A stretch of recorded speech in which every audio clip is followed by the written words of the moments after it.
Top quality और consistent performance के लिए सिर्फ सिल्वर पंप नाम याद रखना। आपको दिखाते हैं करगिल वॉर मेमोरियल से हमारे संवाददाता विपिन चौबे की एक रिपोर्ट।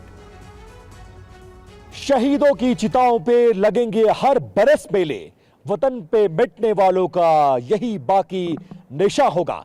जहां हम इस वक्त लेह लद्दाख के करगिल डिस्ट्रिक्ट के द्रास सेक्टर में मौजूद हैं और उन पहाड़ी, उन चोटियों के सामने जहां से 1999 में पाक अपने नाकामयाब मंसूबों को कामयाब करने की दिशा में आगे बढ़ रहा था और इन चोटियों पर कब्जा कर लिया था, वहीं और उसी द्रास सेक्टर में यह करगिल वॉर मेमोरियल बना हुआ है जो इन सीमाओं, इन सरहदों, इन चोटियों की सुरक्षा करने वाले हमारे जवानों की शहादत को एक एक पल याद दिलाता है। और हमारी मौजूदगी इस वक्त करगिल वॉर मेमोरियल के ठीक सामने है, जहां पर आपको शान से लहराता हुआ तिरंगा झंडा, उन शहादत देने वाले 500 से ज्यादा अधिकारी और जो सोल्जर्स हमारे थे उनकी मूर्तियां और उनकी शहादत की याद दिलाता हुआ ये करगिल वॉर मेमोरियल नजर आएगा। और इसके अलावा हम आपको दिखाएंगे कि इस करगिल वॉर मेमोरियल के अंदर क्या क्या है। देखिए, ये सिरोपथ है, Veer Bhoomi, combat launch, audio video room,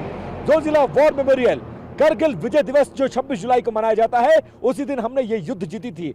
जिन जिन मशीन गन से, जिन जिन तोपों से, जिन जिन विमानों से, जिन जिन फाइटर प्लेन से हमने इस युद्ध को जीता था, उसकी तस्वीर भी आपको यहां पर नजर आएगी। मिग 21, बोफोर्स गन, इसके अलावा हॉवित्जर तोप, डाउन मेमोरी लेन, इसके अलावा रिमेम्बरेंस के लिए ये तमाम चीजें आपको नजर आएंगी, सोवेनियर शॉप नजर आएगी। और इसके साथ साथ ये करगिल वॉर मेमोरियल द्रास में क्यों बनाया गया ये भी आप समझ लीजिए। लेकिन उससे पहले परमवीर चक्र और महावीर चक्र विजेताओं की फोटो देखिए, जिनके दम पर हमने करगिल के इस युद्ध को जीता और 1999 में दुश्मन के दांत को खट्टे करने के बाद इन चोटियों के उस पार 9 किलोमीटर दूर जाने के लिए मजबूर कर दिया।